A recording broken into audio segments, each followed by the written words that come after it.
People do belong, people do have a place. When my parents came here in the 50s, you were Boricua, you were Boricua.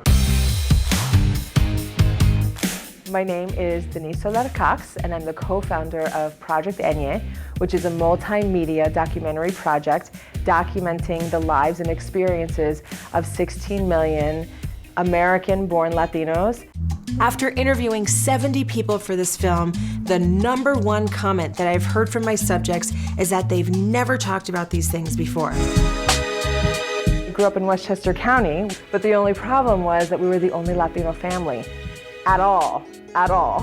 And so I would go to school, and then I was different. And growing up, you know, at the stage when kids start getting mean, they got mean, and they started calling me spick.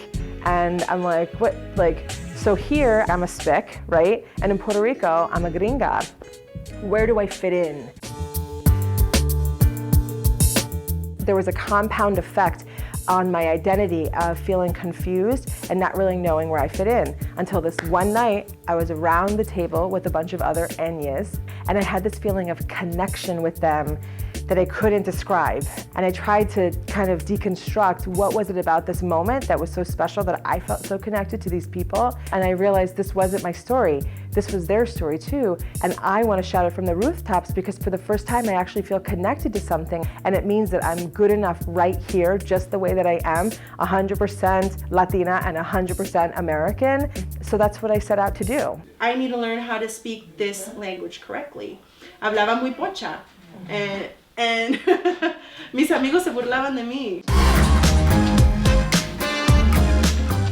We really wanted to make an impact with the term Enye, getting it into the vernacular, because we realized when people use it, it's so much easier to say, oh, they're a Puerto Rican Enye, an Ecuadorian Enye.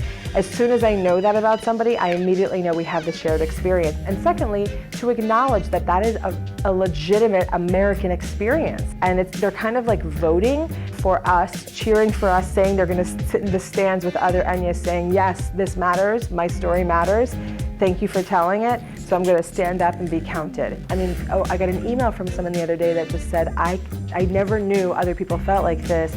She wrote, thank you for existing. What can I do to help you? Me? She's incredible. Like looking in a mirror, so are you.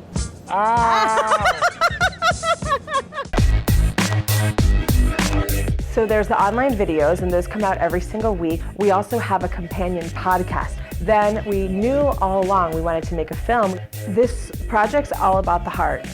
My heart guides everything. Everyone always says, oh, you should meet this person, you should meet that person, and I always say, why? But I'm interested in knowing what is it about that person that has impacted the person that referred them to me. And so it's not very scientific at all, but it is guided by my heart. I mean, I didn't have friends. Like, I did, but they were fake friends. It made my experience a lot harder just because I felt like I couldn't fit in. I couldn't fit in anywhere, I guess. So when the project's all said and done and it's on the shelf, what I hope to look back on is that people will feel included in something, that this generation of people will know themselves as Enyes, and that 16 million people that didn't feel connected to something and felt between two things now feel part of one thing called Enye. And I've often said, I don't know what that looks like, but I can't wait to find out.